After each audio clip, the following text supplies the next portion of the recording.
So, welcome everyone, and thank you for joining us. We're so glad to have you here and what is guaranteed to be a fantastic webinar with our special guests.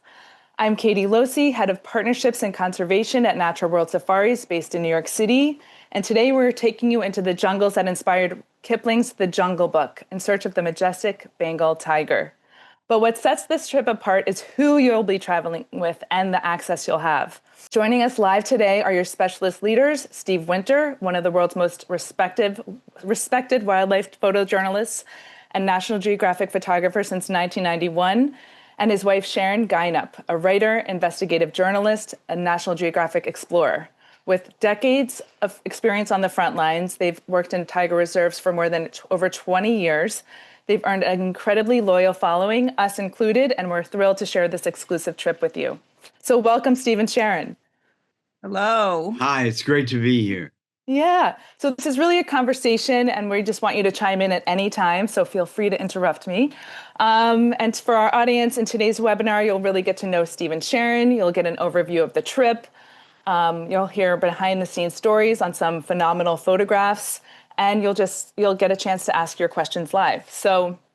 And we'd love for this to feel very interactive. So if you have questions along the way, feel free to throw them into the chat, and we'll try to get to as many as we can at the end of the session. So let's get on with it. Okay. So let's dig in. Steve dreamed of becoming a Nat Geo photographer since he was 8 years old, growing up in Indiana. And 3 decades later into that career, Steve has been stalked by jaguars in Brazil, trapped in quicksand in tiger reserves, and charged by an 11-foot grizzly bear in Siberia. But don't worry, none of that is on this itinerary. Traveling with Steve and Sharon really means a front row seat to wild India. You'll be guided by 2 incredibly passionate people who have devoted their lives to understanding and protecting big cats. Through their work, we're reminded what a privilege it is to witness these animals as they are meant to be seen, powerful, free, and awe-inspiring in their natural world. They are also incredibly talented. Steve's photography has earned him global recognition. We're talking BBC Wildlife Photographer of the Year, BBC Wildlife Photojournalist of the Year, and the list goes on. Their images are often complemented by Sharon's words that have literally changed how the world sees big cats, even helping inspire conservation efforts and laws to protect them. They won't tell you this, I have to include this, but their 30-page Nat Geo expose helped inspire the Big Cat Public Safety Act, ending the cub-petting industry and banning private tiger ownership in the US, which is incredible. And one thing I really want to make sure that everybody understands from the start here is while they are incredible photographers, while this is a photo tiger safari and you're traveling with them, you do not need to be a skilled photographer. You do not need to be a photographer at all. Mm-hmm. You don't even need to have a camera, honestly. This journey can be exactly what you want it to be, whether that's one-on-one time guidance from them or just really exploring the tiger reserves and almost having the jungle to yourself. So it's up to you. The stories, the company, and the wildlife itself are reason enough to join. Is there anything you guys want to add to that, or we can continue on? We've been working on tigers for over 20 years. And these are great opportunities to actually see a tiger. Mm-hmm. These 2 parks, they're geographically different. The animals are in slightly different habitats, different groupings. And, to see tigers multiple times a day, and often because of our access with maybe another Jeep or maybe all by ourselves, is an incredible privilege. It's to be in the presence of these magnificent cats. It brings goosebumps every time. Yeah, I can imagine. Okay, we're going to continue on to the next slide. So this slide is really all about the route. And what I want to drive home here, that this trip is all about maximizing your time in India's premier tiger reserves, Kanha and Bandhavgarh National Parks. And the game changer here is that we offer full day permits. So this gives our Jeeps exclusive access to core zones with minimal other vehicles. I can't overstate how massive an advantage this is for wildlife encounters and photographers. So Steve and Sharon, I would love for you to describe just a day out in the field and why these full day permits are such a huge game changer. Well, they're a game changer not only because you have all day in the field, they're also a game changer because you can go anywhere you want, which is vitally important because our driver guides, they've been around for 25 years. Well, some younger as well. Yeah. But they really know where to go. And you can't, if the mahouts on the elephants or the other guides tell our drivers where there's tigers and it's like, oh, we don't have a permit for that area, you can't go there, but we can go anywhere we want, which is a necessity. Well, the other thing is that most people have half-day permits. So they're there for a couple hours in the morning or a couple hours late in the afternoon. So they can only go so far and then turn around in time to get out. We can really explore. And if we come upon an amazing experience like we spent one afternoon, 3 hours with one tiger that was sleeping. It considered chasing a sambar. It went in the water. It was spent a long time. There was a dead tree it was using as a scratching post. We just got to watch like a couple of hours in the life of this tiger with no one else there. And that opportunity is unsurpassed. Unbelievable. And to many, it's once in a lifetime. Well, of course, that was amazing for us. Yeah. I mean, but every time every single trip, we have lots of sightings and great experiences. Incredible. Yeah. The experience to see tigers in their habitat and just doing their thing. What a privilege. Okay. Next slide. So this is I want everybody to understand this is a very intimate safari with just about 6 guests spanning 11 days from March 6th to the 16th, 2026. We're going to start and end at the elegant Taj Palace in Delhi. And that gives just a nice, comfortable beginning and end to the trip. From Delhi, it's a short flight to Raipur, followed by a scenic 4-hour drive to Kanha National Park, where we'll spend a few days in tiger country. And next, we'll take a 4 to 5 hour drive to Bandhavgarh National Park for some more safari experiences. And then the journey really wraps with a flight back to Delhi. So it's, again, just small group, ultra exclusive, and in India's premier tiger country. There we go. Next slide. Okay, so these slides are all about the gorgeous properties where you're going to stay. Sharon and Steve, as well as my colleague Callum, our India specialists, can speak firsthand and vouch these are top notch. Our first stop is in the jungle in Kanha National Park, where we'll be staying at the Taj Banjaar, which is set on the Banjaar River. So I really want you to think tented suites built with natural materials. We can go to the next slide. Open decks overlooking the river, personal butlers that bring you tea before your morning safaris. From your terrace, you may spot locals across the riverbank. And my colleague Callum, I remember him talking about monkeys across the river and the sweetness of the bird song. It's teeming with life beyond the tigers. Sharon and Steve, do you want to talk about just beyond the tigers, what people can expect? Even from your lodge. No, go for it. No. Well, it is teeming with life. Peacocks are everywhere. That's just one of hundreds of bird species, literally hundreds.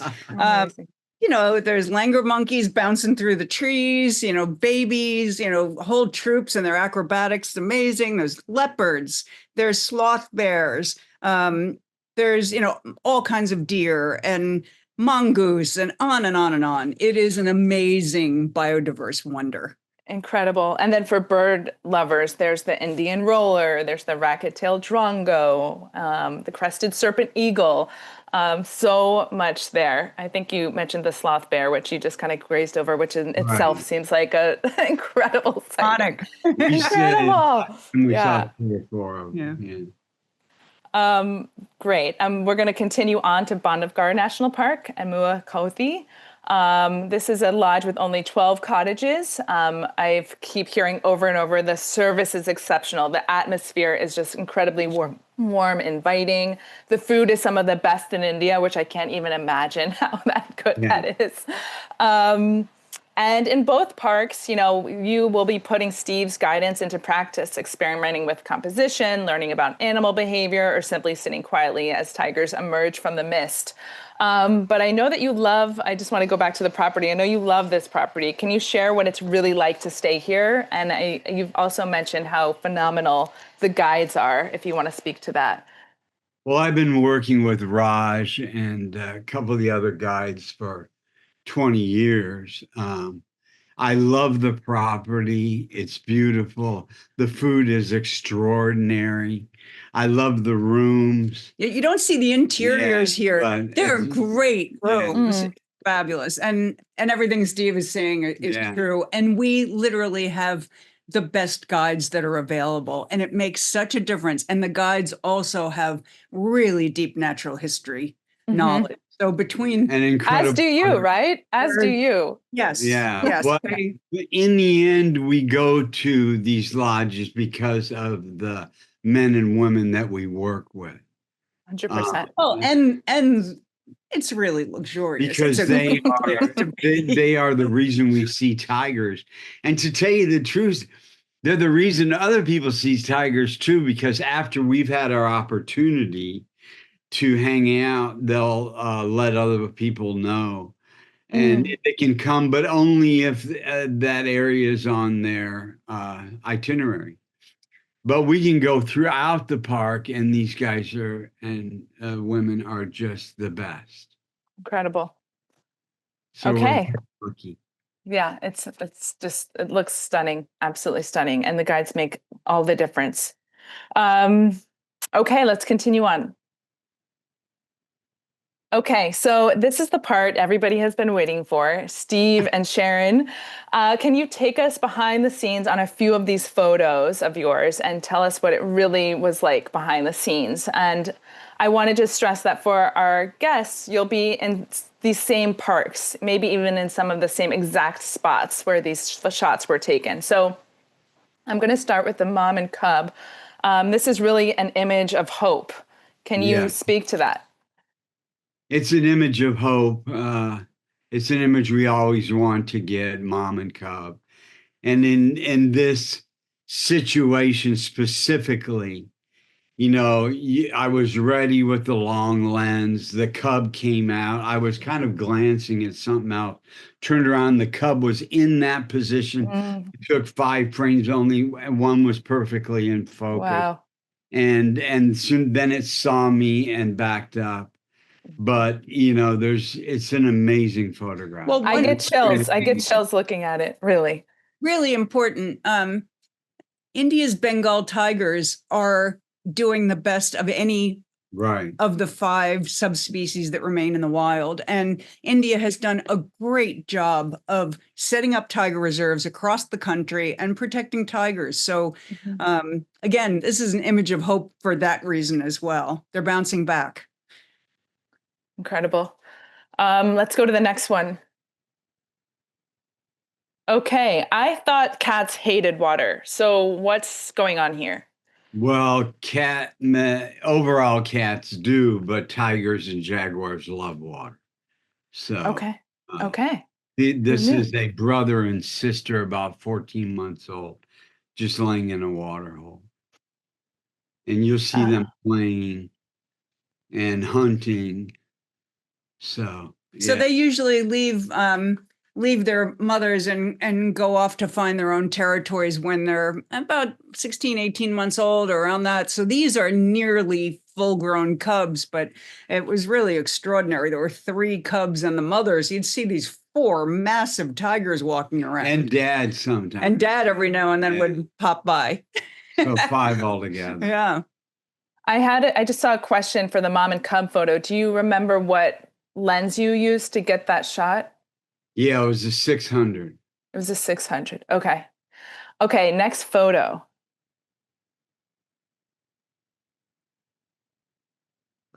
Okay, so I see, we have this charging tiger and the portrait. What kind of photo opportunities will our clients have? Like, do they have a chance to really get a photo like this? Is that a realistic?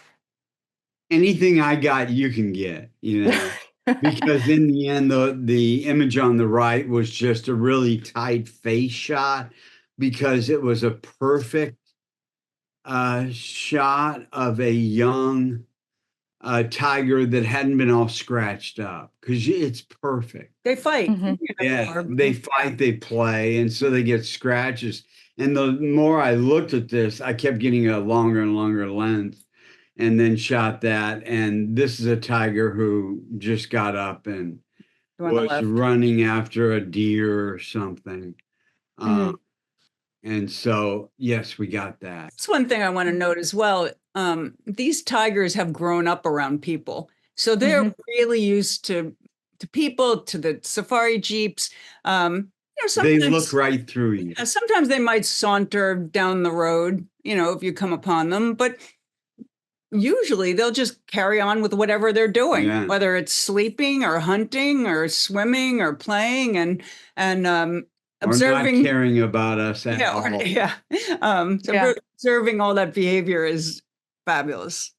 Yeah, and I have to note, I know that you've seen a lot of big cats in captivity, which is incredibly difficult. But just to see, Steve, you had a quote about like just the wild look in a tiger's eyes and how incredible that is, and you really get that through this photo, which I love.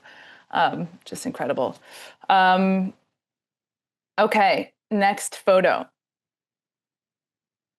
Okay, And what's going on? What's going on here? This is the same group of cubs that I spent a lot of time with. And these are two brothers. They're probably, I don't know. They're a little bit older here, maybe 16, but only 15, 16 months old here. And they're just playing in the rain. Okay. I initially thought they were fighting, but they're playing. Okay. Next one. And this is just a cub, who's actually higher than our Jeep because it's just kind of laying on the rocks. And so it was a great opportunity to just get a beautiful portrait of the tiger lying here. Yeah. This is actually where that tight shot came from. Oh, okay. Okay. As you can see, there's not a scratch on that. Yeah. Same cat. Yeah. All right, next photo. And you're always looking for behavior. Right. So this is a tiger that's moving through the grassland rather quickly. So I dropped my shutter speed to get a pan. Yeah. Where the tiger is tack sharp, but everything else is blurred. So cool. I love this one. Next shot. And here's something that when I had never seen anything like this before, but it's a tiger moving through one of the grasslands in Bandhavgarh, and it shows why. It shows why tigers have stripes. Right. This is camouflage. Yeah. Yeah. Incredible. Camouflage at its best. Yep. Okay. Continuing on. And here again, playing in the water. You think cats don't like water. Every animal will do what is best for it where it lives. And so she was playing with her brother, and all of a sudden some cheetah came, or spotted deer, because I had to turn and look. What are you looking at? But after I got this picture, because it was just such a surprise at the way her eyes are so intently looking at a few deer in the distance. I wondered what's that? What is she looking at? Yeah, that comes through. Okay, next photo. This is so fun. And the cub in the first picture is that tiger on the left right there. The mom and baby. Yeah, it's the cover of our Tigers Forever. Right. Geographic, and So this is mom with that baby, but bigger. yes, this was, I came back 8 or 9 months later and saw the same cub. How did you know it was the same cub?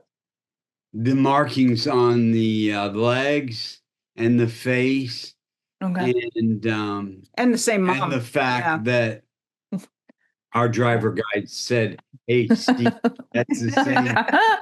Okay, got it. Okay, next photo. And that's Blinky. That's just one of the brothers, but it was the big one.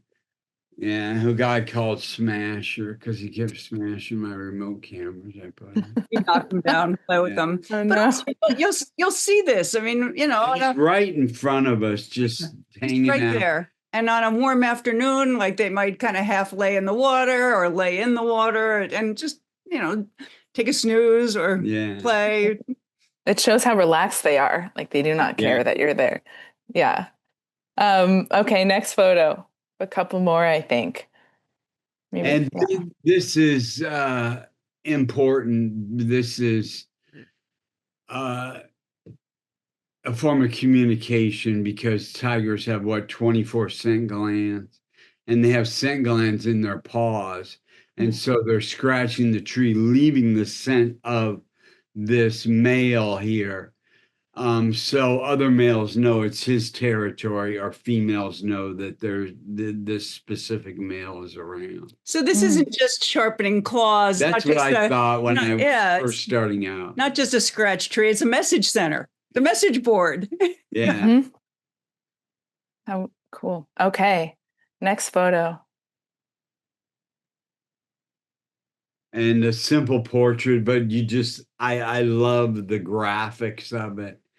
The stripes, especially the one over to the right. Not knocking the background out of Yeah, focus. right. I mean, there's a lot of different things that we can play with, and we'll all be photographing the same things. Anyone who is photographing, but we all get different pictures, and we all teach each other things. Right. And that's one other thing I want to mention that hasn't been raised. At any point when we're out in the field, if you want technical help with cameras, if you want us to look at photos, and we will do that at any point. And it really becomes a fun thing. And a lot of people just shoot on their phones, Yeah. right? Or shoot video on their phones, and just sharing that experience is really, really fun. Sharing the images, sharing videos.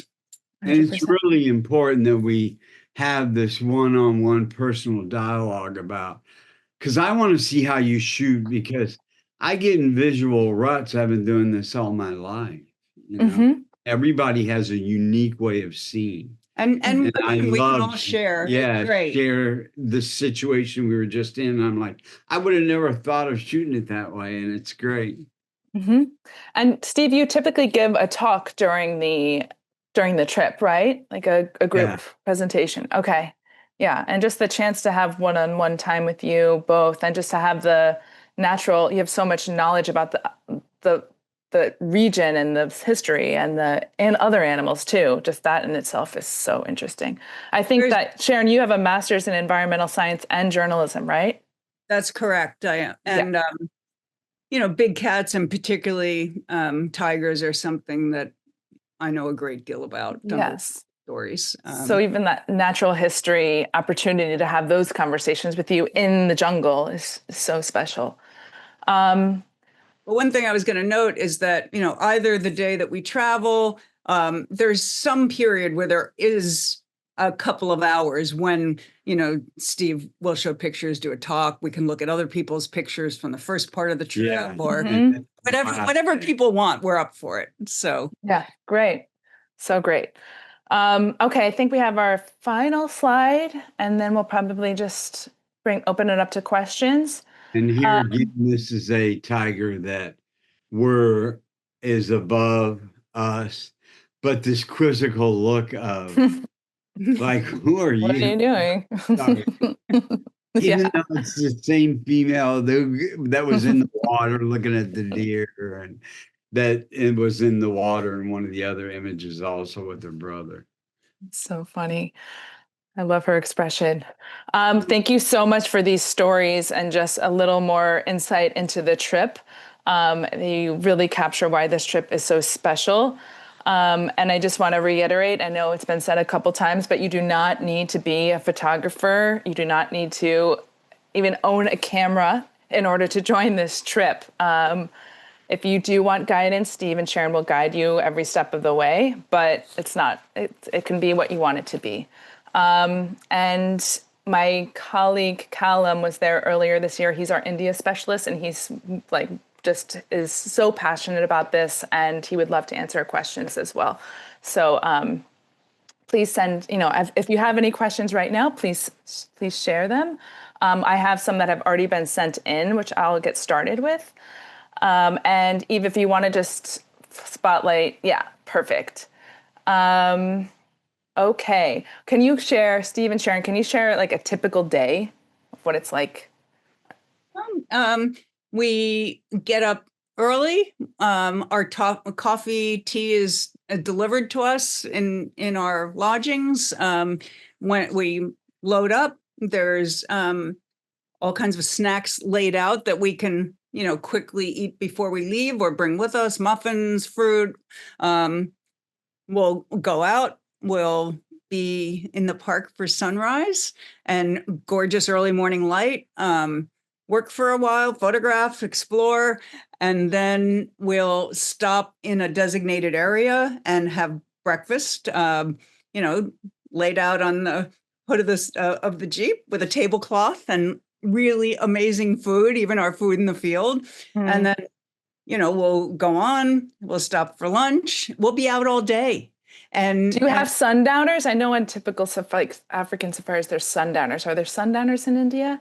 Well, usually we're back at the lodge at right after sunset, and then we'll have a little time to regroup and then have dinner. Yeah.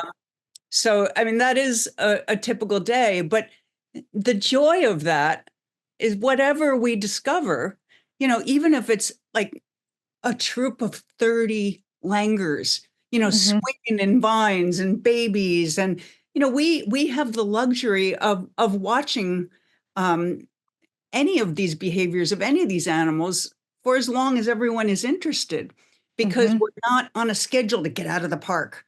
So it gives us the opportunity to really enjoy this incredible place and the animals that live there and see how they live. Yeah. And on that note, I see a question. Just can you share a little bit about the animals that you're most excited about seeing, whether it's birds or other mammals that are your favorites aside from the tigers? Anything in particular that you'd want to call out? Well, I think every time I'm there working, I'm there to photograph tigers. Yeah. And so I concentrate on that. You're obviously going to see birds all day long. The rollers, so that iridescent beautiful turquoise, it's stunning, right? Yeah. I always find it amazing to see a peacock, right? They're everywhere. You see them all the time. A mongoose is a really cute little furry thing. You do come upon leopards. Leopards are stunning. Bear. Yeah, you could see them from your lodge, from your room, right? The leopards across on the river. But it's amazing. It's just amazing. Yeah, and I truly love it all. So I actually think it's good because you're looking for tigers. It's the biggest cat in the world and difficult to see, except when you have the right people. And in those two parks. And as you're doing that, you're going to see all the other animals that are in the park. As you're looking for tigers driving around, or you stop and start looking at birds, and then you hear an alarm call. And the forest. Do you know what an alarm call is? Yeah. Yeah, alarm call by one of the spotted deer or the langur monkey. And your call is for the people. What does that mean? It's just a high-pitched alarm call, a high-pitched sound that's rhythmic. That makes everybody go, okay, tiger's on the way. And so all or the other leopard, but danger. It's a danger call. Predator, danger. And the funny Yes. thing Alert. is, they'll know the difference between a tiger and a leopard. And it's like, how, they'll say, oh, no, leopard. I'd say, why? It's a different pitch. Yeah, Yeah. there's something. But yeah, all day long, we'll see animals. And that's fantastic. I can only imagine the feeling of being in the jungle with these big cats, and just a tiger seems like there's so many predators, but a tiger seems like it's in its own. It's at another cut above. Can you share Yeah, like that face shot? The markings are stunning. Yeah. And one thing that's really interesting about seeing them in the wild, if you see one walking down the road and in front of you, it's like really like long and skinny, and you're like, wow, it's not really that big. And then when you see if the flat on view, it is this wide. It's a huge thing, but they're, just the body design. Their heads, so gigantic. Yeah. Oh, it's breathtaking. and do you feel like they all have their own personalities? Yeah. Oh, Yeah, absolutely. Every animal does. Yeah. Yeah. Mm-hmm. Humans included. Right. Yeah, of course. We're animals too, They've done an incredible job. They have 58 tigers now? 56? I'd have to double check because they keep adding. I think it's 58. But it's the only place you can see tiger. Mm-hmm. And even though I worked on the Indo-Chinese tiger, I never saw one in the wild using remote cameras, and the Sumatran tiger. Because we thought they were the next one to go extinct. There's just not. There's only a couple of hundred each of the other subspecies. The Bengals, they're due for a new census, but there's over 3,000 in India alone. So, and they brought them back from maybe just a little over 1,000. So India is doing an incredible job, and we're going to premier tiger reserves. Yeah. And can you share a little bit about the difference between the two reserves, how they are each of them is unique? The topography is quite different. In some, there's a lot of very woven, huge vines. One, there's more some mountainous and more rocky regions.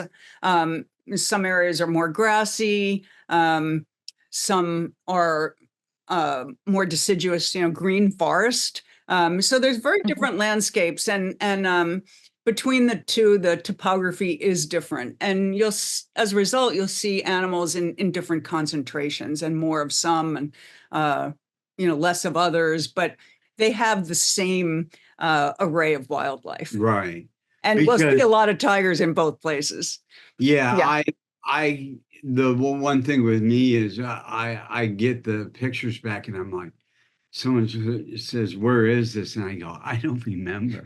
Kind of look the same because I'm zoned in on the tiger, Right. And we want to do, it's very important that you do tigers in landscapes. Yeah. But I'll have to ask somebody, is this Bandhavgarh?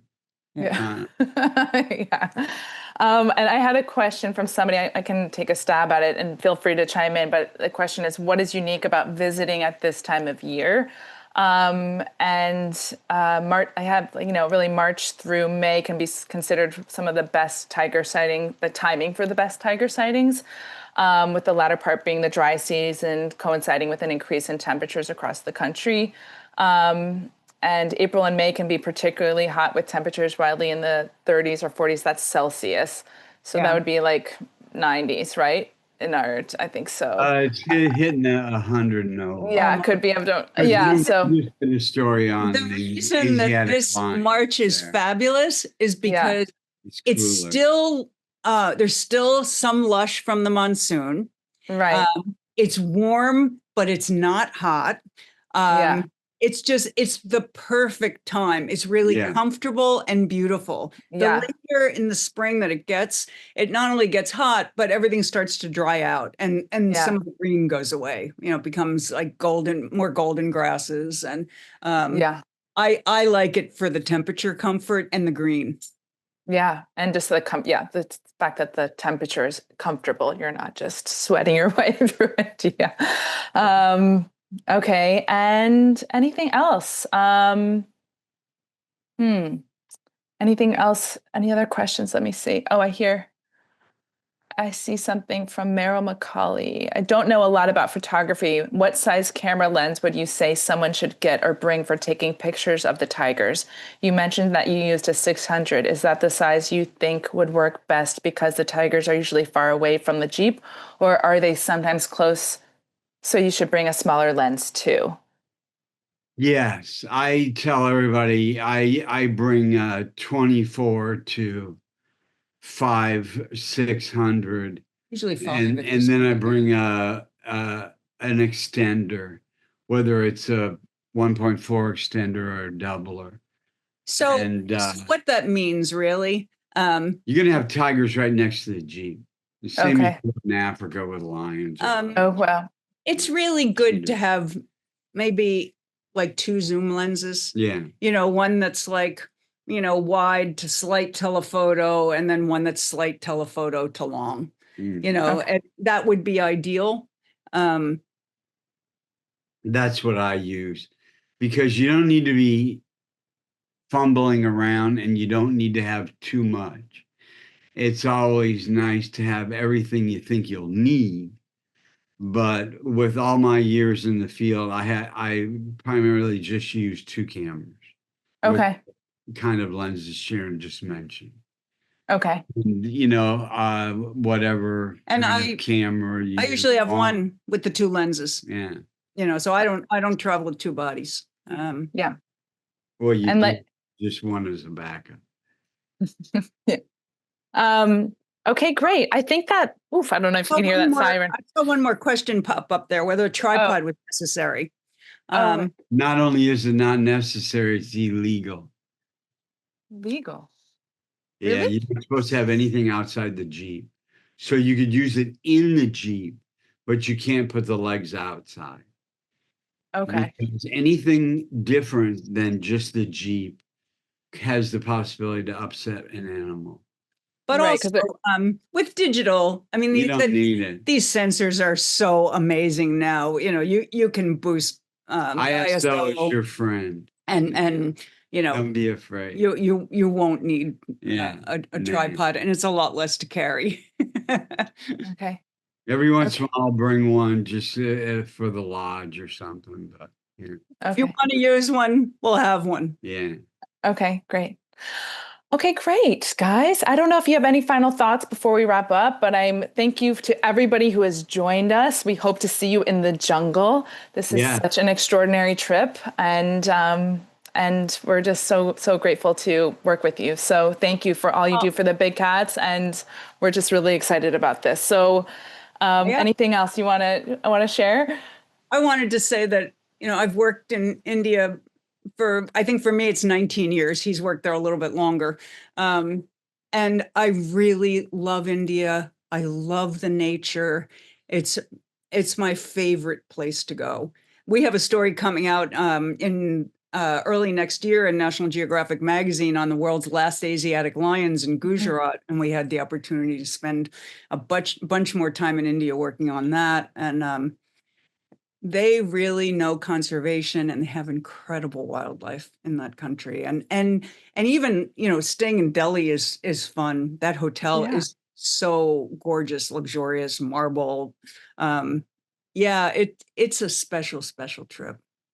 What do you have to say, Steve? Pretty much you said it, Darrell. I love tigers and worked on them for so many years, and it's just always great to get back to India and work with the people that have been friends for decades. And I hope you'll join us. Absolutely. We'll have fun. It'll be great. Bandhavgarh and Kanha have a lot of tigers, and we have the best people to show them to us. Yeah. Thank you. Thank you for signing in with us today. And thank you so much, Katie. We hope we see you. That was incredible. Yeah. We'll see you there. Thank you so much, guys. We really appreciate it. And I just have to say one more thing. Just, I know that you, of course, there's so much of your work that's covers the beauty of the natural world, but you do so much to help protect it and you create real change. And we're all very grateful. So thank you. And yeah, this was wonderful. Thank you all so much. All right. Bye. See you in India. Bye. Bye.